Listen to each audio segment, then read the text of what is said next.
वज़ीर-ए-आज़म नरेंद्र मोदी आज हैदराबाद के दौरे पर पाटिनचेरू में फसलों की तहकीक के बैनुल-अक़वामी इदारे की गोल्डन जुबली तकरीब का करेंगे इफ्तिताह। 11वीं सदी के संत रामानुजाचार्य के मुजस्समे स्टैचू ऑफ यूनिटी इक्वलिटी का करेंगे कौम के नाम वक्फ।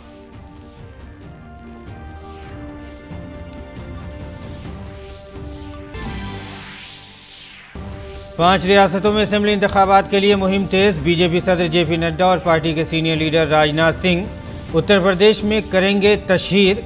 वहीं स्मृति ईरानी गोवा में आवाम से करेंगी राब्ता। कांग्रेस लीडर राहुल गांधी होंगे उत्तराखंड के दौरे पर।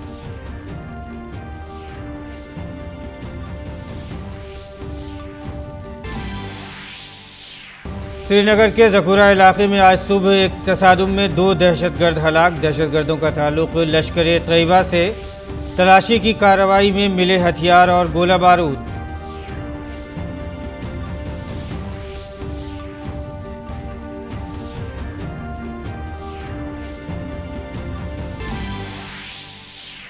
अंडर 19 क्रिकेट आलमी कप फाइनल में आज भारत का मुकाबला इंग्लैंड से। वेस्टइंडीज में जारी इस टूर्नामेंट में दोनों ही टीमें अब तक नहीं हारी हैं कोई भी मैच।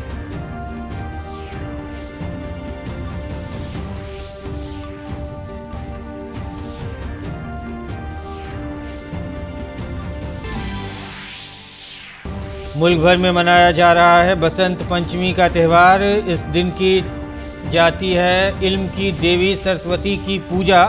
वज़ीर-ए-आज़म ने मुल्क के अवाम को इस मौके पर दी मुबारकबाद।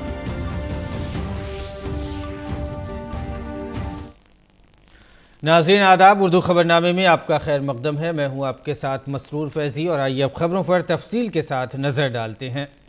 वज़ीर-ए-आज़म आज हैदराबाद के एक रोज़ा दौरे के दौरान ICRISAT के गोल्डन जुबली तकरीब में शिरकत करेंगे। इसके अलावा वहां पौधों के तहफ़्फ़ुज़ पर ICRISAT के माहौलियाती तब्दीली रिसर्च सेंटर और ICRISAT के रैपिड जनरेशन एडवांसमेंट सेंटर का भी इफ्तिताह करेंगे। वज़ीर-ए-आज़म नरेंद्र मोदी आज हैदराबाद के अपने एक रोज़ा दौरे के दौरान international crops research institute for semi arid tropics ICRISAT की गोल्डन जुबली तकरीबात का आगाज करेंगे। इस दौरान वज़ीर-ए-आज़म ICRISAT इंस्टीट्यूट में plant protection and rapid generation advancement मरकज में मौसमियाती तब्दीली की तजुर्बागाह का इफ्तिताह भी करेंगे। हम इस साल अपने 50वीं सालगिरह मना रहे हैं और हमें बड़ी खुशी है कि इस उपलक्ष्य पे हमें भारत के प्रधानमंत्री का आशीर्वाद मिलने जा रहा है।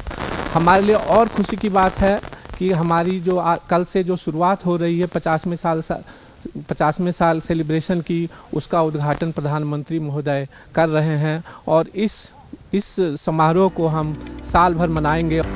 ICRISAT की गोल्डन जुबली तकरीबात की मुनासिबत से वज़ीर-ए-आज़म खुसूसी तौर पर डिज़ाइन किए गए लोगो की नकाब कुशाई करेंगे और इंस्टीट्यूट की गोल्डन जुबली के मौके पर एक यादगारी टिकट भी जारी करेंगे। A organization ICRISAT, it was established in 1972 and now this year it is going to celebrate its 50th anniversary, that is golden jubilee year.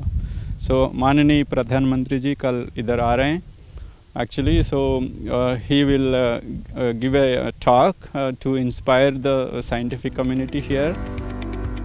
Hyderabad में वाक़े ICRISAT एशिया और भारत समेत सब सहारा अफ्रीका में तरक्की के लिए ज़राई तहकीक की निगरानी के अलावा फसलों की अक़साम भी तैयार करता है। ऐसे में वज़ीर-ए-आज़म की आमद न सिर्फ ICRISAT के लिए फ़ख्र की बात है, बल्कि ये ज़राई तरक्की के लिए हुकूमत के बैनुल-अक़वामी अज़्म को भी ज़ाहिर करता है। शनिवार को अपनी हैदराबाद यात्रा के दौरान प्रधानमंत्री Narendra Modi international crop research institute for semi arid tropics की स्वर्ण जयंती समारोह का शुभारंभ करेंगे। इस दौरान प्रधानमंत्री नरेंद्र मोदी ICRISAT द्वारा तैयार किए गए लोगों का विमोचन करने के साथ साथ न केवल एक डाक टिकट स्वर्ण जयंती के अवसर पर जारी करेंगे, बल्कि जलवायु परिवर्तन पर अनुसंधान सुविधा केंद्र का शुभारंभ भी करेंगे। निश्चित तौर पर प्रधानमंत्री नरेंद्र मोदी की ICRISAT यात्रा न केवल कई मायनों में महत्वपूर्ण है, बल्कि भारत सरकार की शिक्षा, शोध और अनुसंधान को लेकर कृषि के मामले में बढ़ावा देने की अंतर्राष्ट्रीय प्रतिबद्धता को भी दर्शाता है। हैदराबाद से मेरे सहयोगी संजय जैना के साथ में OP Yadav, DD news Hyderabad. और ICRI के अलावा वज़ीर आज़म आज हैदराबाद में शाम को स्टैचू ऑफ इक्वलिटी को कौम के नाम वक्फ करेंगे। 216 फुट ऊंचा ये मुजस्समा 11वीं सदी की भक्ति मार्ग के संत श्री रामानुजाचार्य की याद में बनाया गया है।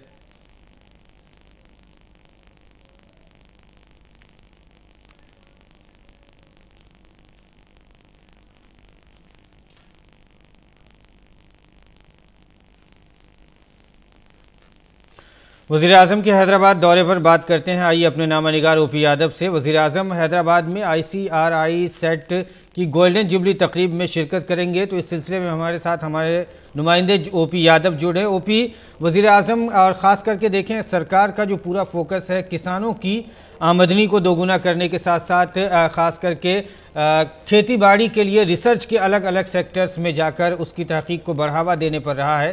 तो इस प्रोग्राम का और ख़ास करके वज़ीर आज़म के आज जो उद्घाटन कर रहे हैं, वज़ीर आज़म जो गोल्डन जुबली तकरीब में शिरकत कर रहे हैं, तो इससे वहाँ के साइंसदानों को और खेती बाड़ी के फील्ड में कितना बड़ा फ़ायदा हम देखते हैं। जी, प्रधानमंत्री आज दोपहर में अर्ध शुष्क उष्ण कटिबंधीय अंतर्राष्ट्रीय फसल अनुसंधान संस्थान यानी ICRI का दौरा करेंगे। प्रधानमंत्री के यहाँ कई कार्यक्रम हैं जो निश्चित तौर पर न केवल कृषि को बढ़ावा देने का काम करेंगे बल्कि वैश्विक जगत को भारतीय कृषि शिक्षा शोध और अनुसंधान प्रणाली को आगे बढ़ाने की प्रतिबद्धता को भी दिखाएंगे। निश्चित तौर पर आज प्रधानमंत्री यहाँ आएंगे तो सबसे पहले ICRI के स्वर्ण जयंती समारोह का शुभारंभ करेंगे और शुभारंभ करने के बाद यहाँ plant protection and rapid generation advancement सुविधा के साथ जलवायु परिवर्तन अनुसंधान सुविधा का भी विमोचन करेंगे। और इस दौरान प्रधानमंत्री एक लोगो डिजाइन किया हुआ है ICRI द्वारा 50 साल की जो गौरव गाथा है, इसकी यात्रा है, उसका भी विमोचन करेंगे और इसके अलावा इसी याद में एक डाक टिकट जारी करेंगे। इसके दौरान प्रधानमंत्री जो वैश्विक जगत से वैज्ञानिक कृषि से जुड़े हुए यहाँ आए हुए हैं उनको संबोधित करेंगे और ICRI द्वारा बीते 50 साल में शिक्षा शोध और अनुसंधान के साथ साथ उष्ण और अति उष्ण कटिबंधीय और गैर कटिबंधीय क्षेत्रों के लिए जो शुष्क क्षेत्रों के लिए जो वैरायटीज डेवलप की गई है और नवाचार किए गए हैं उन सब का अवलोकन करेंगे और इसके अलावा फार्म पर जाकर जो शोध कार्य चल रहे हैं उन पर भी जानकारी लेंगे। तो निश्चित तौर पर प्रधानमंत्री का यह दौरा न केवल महत्वपूर्ण है बल्कि भारत सरकार की कृषि शिक्षा शोध और अनुसंधान प्रणाली को बढ़ावा देने की एक महत्वपूर्ण पहल भी है। इस पहल से न केवल भारत में बल्कि वैश्विक जगत में एक संदेश जाएगा कि भारत सरकार किस तरह गांव गरीब और किसानों के कल्याण और विकास के लिए प्रतिबद्ध है। साथ ही साथ इस सेक्टर को बढ़ावा देने के लिए कृषि से जुड़े स्टेक होल्डर्स के कल्याण के लिए और कृषि अनुसंधान के जरिए वैश्विक जगत में जो खाद्यान्न प्रणाली है, पोषकता युक्त खाद्यान्न है, उसको उपलब्ध करवाने की अपनी एक प्रतिबद्धता को भी सुनिश्चित करेंगे। क्योंकि अभी जो आम बजट आया उसमें भारत सरकार ने मोटे अनाज को 2023 के लिए एक साल भर मनाने का निर्णय लिया। तो निश्चित तौर पर यह संस्थान भी मोटे अनाज जो न्यूट्रीसीरियल्स जिनको बोलते हैं उन पर शोध अनुसंधान कार्य करता रहता है और जो विभिन्न भौगोलिक परिस्थितियां भारत की और वैश्विक जगत में इन फसलों को उगाने की ज्वार बाजरा रागी मक्का इन सबको उगाने की जो परिस्थितियां चेंज हो रही है, जलवायु परिवर्तन के जो परिणाम सामने आ रहे हैं उन सबको लेकर काम कर रहा है। और आज प्रधानमंत्री का यहाँ आना इस मायने में काफी महत्वपूर्ण रहेगा कि जो वैश्विक जगत के जो वैज्ञानिक इन कार्यों में जुटे हैं उनको प्रधानमंत्री वैश्विक जलवायु परिवर्तन की चुनौतियां और भविष्य की 2047 में जब देश आजादी का स्वर्ण जयंती वर्ष मनाएगा तब तक किस तरह बदलती परिस्थितियों के अनुसार कृषि कार्य किए जाएं, पोषक तत्व से युक्त खाद्यान्न देश और दुनिया को उपलब्ध करा जाए, इस तरह की प्रतिबद्धताएं और वैज्ञानिकों को एक मोटिवेशन देने का काम प्रधानमंत्री करेंगे। तो निश्चित तौर पर आज ये कार्यक्रम न केवल हैदराबाद में ICRI के लिए गौरवशाली पल होगा बल्कि वैश्विक जगत के जो कृषि से जुड़े स्टेक होल्डर्स हैं उनके लिए एक गौरवशाली पल भी होगा। बिल्कुल बिल्कुल बिल्कुल OP, तो ख़ास करके खेती बाड़ी के लिए और पूरी दुनिया को एक मैसेज देने के लिए जो माहौलियाती तब्दीली आ रही है उस सिलसिले में भी भारत किस मकाम पे खड़ा है, अपने आप को भारत किस मकाम पे लाया है, उसके लिए बड़ा कदम होगा। बहुत बहुत शुक्रिया OP यादव हमसे जुड़ने के लिए और तमाम जानकारी के लिए। और नाज़रीन बढ़ते हैं बुलेटिन में अगली खबर की तरफ। ICRI सेट के अलावा वज़ीर आज़म का हैदराबाद में शाम को स्टैचू ऑफ इक्वलिटी को कौम के नाम वक्फ करने का भी प्रोग्राम है। 2016 फुट ऊंचा ये मुजस्समा 11वीं सदी की भक्ति मार्ग के संत श्री रामानुजाचार्य की याद में बनाया गया है। मत के प्रवर्तक रामानुजाचार्य जी की 216 फीट प्रतिमा का अनावरण होने जा रहा है। न केवल ये विशिष्ट दिन है, साथ ही साथ ये पूरी संकल्पना को साकार किया है स्वामी चिन्ना जी और स्वामी जी ने। महाराज जी, स्वामी जी, कैसे ये संकल्पना आई मन में, कैसे ये साकार हुई, उद्देश्य क्या? आजकल का तनाव यदि हम देखें तो समाज में caste creed, race, color, specially religion, इन नामों से बहुत सारे मजबूत दीवार बना के लोग अहंकार ग्रस्त बनते जा रहे हैं। जब हम सोचेंगे कि ये मेरा नहीं है तो उनको ख़त्म करो, ये मेरा है उनके लिए जान दो, ये होता है जी। मम भाव और समभाव, ममता, ममता, ये ममता तभी होता है जब हम अपने बीच में रहने वाले संबंध को जान सकेंगे। जब संबंध जानेंगे तब ममता पैदा होती है, जब ममता होती है तब उनका भी भाव को हम आदर करेंगे। ये पूरा विशिष्ट, बहुत ही वास्तुशिल्प के हिसाब से अगर देखें, अद्भुत प्रतिमा भी है, अद्भुत निर्माण भी है। क्या कुछ खासियत है, क्या कुछ विशिष्टता है? उस समय में जब रामानुजाचार्य स्वामी जी विराजते थे ना, 1000 साल पहले की बात मैं कर रहा हूँ, उस समय में मंदिर ही समाज को चलाता था। मंदिर में कुछ गड़बड़ हुआ तो समझो समाज में गड़बड़ आ जाएगी, मंदिर को सुधारें तो समाज ठीक रहेगी।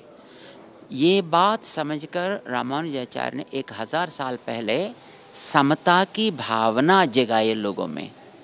ये 108 दिव्य स्थानम की स्थापना की गई है, जो मंदिर हैं उनमें क्या अभिव्यक्त की गई है? ये रामानुजाचार्य जी कर सके ने, जो अस्पृश्य लोगों को भी समाज में लाए, मंत्र दिए, उनको भी बाकी लोगों के साथ एक गौरव का स्थान दिए थे। इसी प्रेरणा 108 दिव्य देश जिसको हम बोलते हैं, उनसे रामानुजाचार्य स्वामी जी ने पाए थे। प्रधानमंत्री जी अनावरण करेंगे इस मूर्ति का। सबका साथ, सबका विकास, सबका प्रयास, ममत्व समत्व की जो मूल धारणा हमारी सनातन संस्कृति से ही निकले हुए ये मंत्र हैं। रामानुजाचार्य स्वामी जी का संदेश सार्वकालीन है, यानी 1000 साल पहले भी वो फ्रेश है, आज भी फ्रेश है, 1000 साल के आगे भी ये फ्रेश ही रहेगा, क्योंकि दोष तो यहीं पर पैदा हो रहा है। तो यहाँ अपने भावना में कुछ सुधार कर सकें तो समझो सब हम अच्छे हो सकेंगे, और हम भी इस प्रोजेक्ट के द्वारा ऐसा संदेश समाज में जाएं, ये हम भगवान से प्रार्थना करते हैं। बहुत बहुत साधुवाद, धन्यवाद आपको हमसे बात करने के लिए। तो ममत्व का सिद्धांत, समत्व का सिद्धांत और साथ ही साथ वसुधैव कुटुंबकम का सिद्धांत, जो कि सनातन संस्कृति का मूल अंग रहा है और जो कि ये कहता है कि संगच्छध्वम संवदध्वम संवो मनांसी जानताम, सब एक साथ रहें, एक साथ तप करें, राष्ट्र निर्माण करें। यह संदेश भी यहीं से जाता है। कैमरा पर्सन जयशंकर के साथ और अपनी सहयोगी मेघना देव के साथ अश्विनी कुमार मिश्र, श्री राम नगर।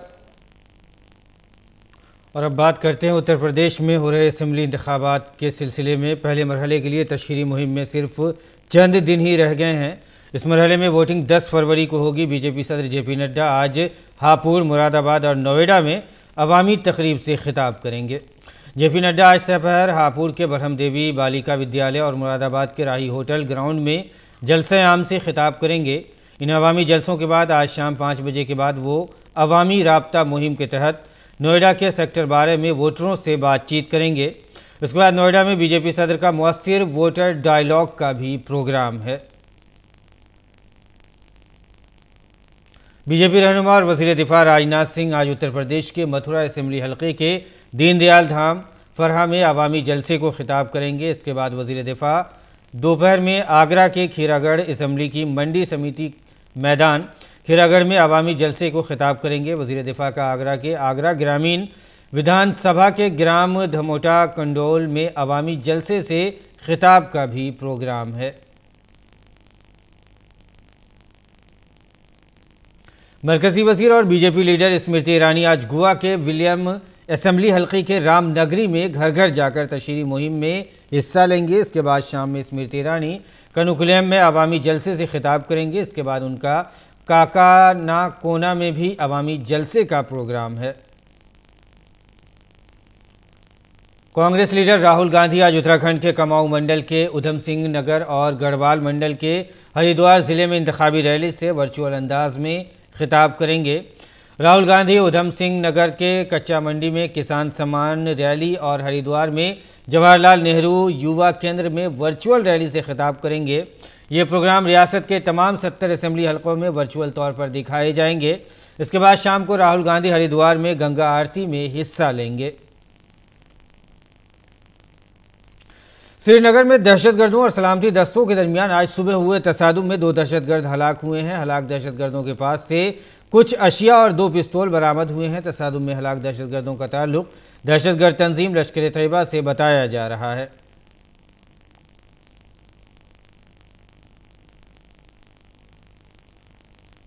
और अगली खबर पर नजर डालते हैं। मुल्क के दारुल हुकूमत में कोरोना वायरस इन्फेक्शन की रफ्तार कम होती जा रही है। गुज़िश्ता 24 घंटों में कोरोना के 2272 मामले सामने आए हैं, जबकि कोविड से मुतासरा 20 मरीजों की एक दिन में मौत हुई है। कोरोना इन्फेक्शन की शरह 3.85% तक पहुँच गई है। दिल्ली हुकूमत ने कोरोना केस कम होते ही जुमे को स्कूल खोलने का फैसला किया। 9वीं से 12वीं तक के स्कूल पीर से खुलेंगे और नर्सरी से 8वीं तक के स्कूल 14 फरवरी से खुलेंगे। पीर से दिल्ली में तमाम दफातर 100% सलाहियत के साथ खोले जा सकते हैं। इसके साथ ऑपरेटर्स के मुतालबे पर जिम, स्पा, स्विमिंग पूल को भी खोलने की इजाज़त दी जाएगी। रात के कर्फ्यू में भी नरमी दी गई है। अब रात 11 बजे से सुबह 5 बजे तक कर्फ्यू रहेगा और रेस्तरां भी रात 11 बजे तक खुल सकेंगे। अब तक मुल्क में 168 करोड़ 92 लाख से ज़्यादा कोविड वैक्सीन लगाई जा चुकी है। मरकज़ी वज़ारत सेहत ने कहा है कि पहली खुराक में 94 करोड़ 76 लाख और दूसरी खुराक में 72 करोड़ 72 लाख टीके लगाए गए हैं। कल 42 लाख से ज़्यादा वैक्सीन लगाई गई। वज़ारत सेहत ने कहा है कि अब तक 1 करोड़ 43 लाख से ज़्यादा एहतियाती खुराकें अहल ज़ुमरे को लोगों को दी जा चुकी हैं। अब तक 4 करोड़ 87 लाख नौजवानों को पहली खुराक और 45 लाख से ज़ायद को दूसरी खुराक भी दी जा चुकी है। हिमाचल प्रदेश के लाहौल स्पीति ज़िले में बर्फबारी के बाद सड़कों पर बर्फ़ जम गई है। सड़कों पर बर्फ़ जमा होने से गाड़ियों की आमदोरफ्त मुतासिर हुई है। BRO मशीनों की मदद से तेज़ रफ्तारी से सड़क से बर्फ़ हटाने का काम कर रही है। और जुमे को उत्तराखंड के चमोली ज़िले में बर्फबारी हुई। बर्फबारी की वजह से गाड़ियों की आमदोरफ्त भी मुतासिर हुई है। इंतज़ामिया सड़कों से बर्फ़ हटाने में मसरूफ़ है।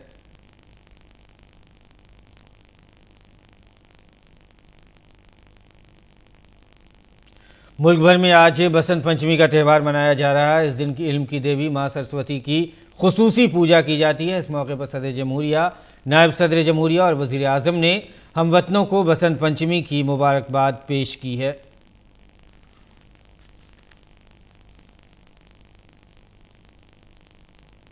और नाज़रीन, अब पेश है दिल्ली से शाये उर्दू के अखबारात का मुख्तसर सा जायज़ा।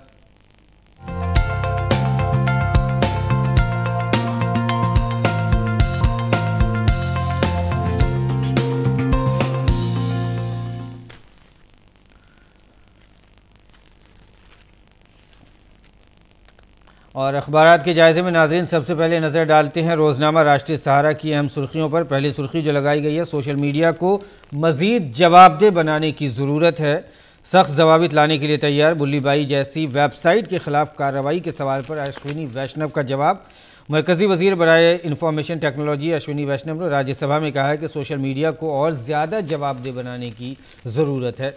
एक और ख़बर जो पहले सफ़े की सुर्खी है, हिंद पाक के साथ मजहबी सियाहत बढ़ाने का इशारा दिया गया है। मजहबी मकामात के ताल्लुक से हिंदुस्तान पाकिस्तान के साथ समझौता करने को तैयार है।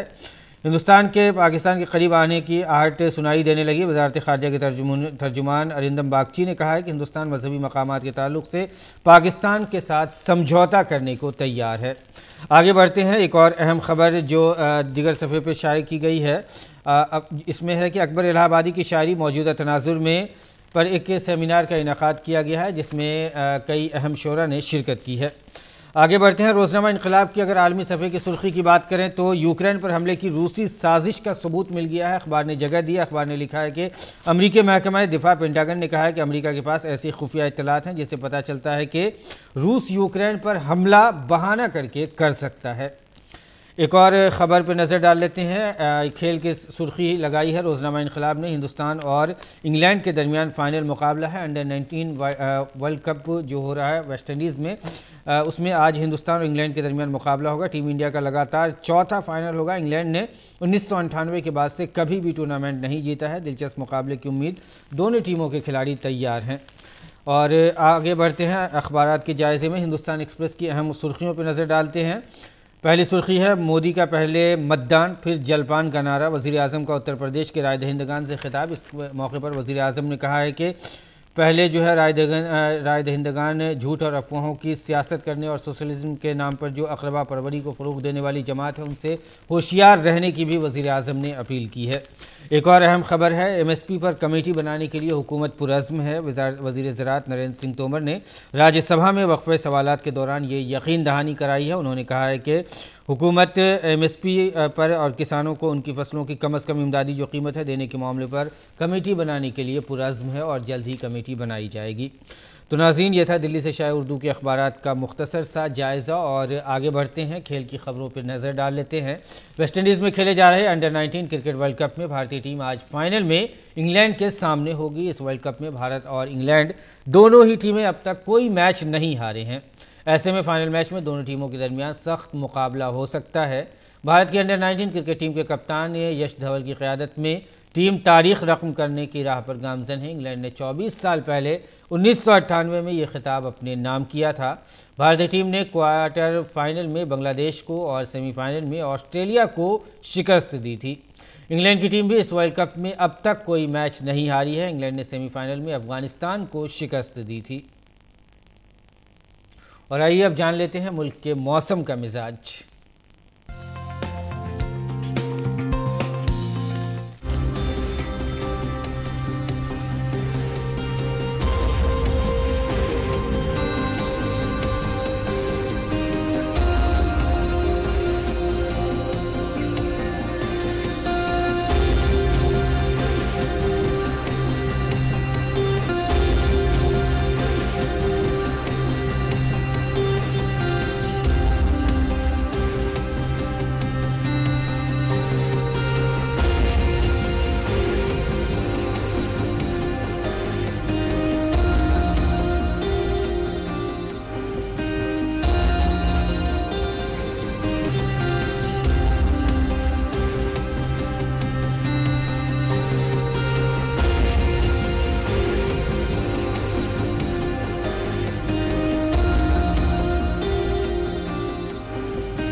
और नाज़रीन, इसके साथ ही उर्दू खबरनामा इख्तिताम को पहुँचता है। फ़िलहाल इजाज़त दीजिए। आदाब।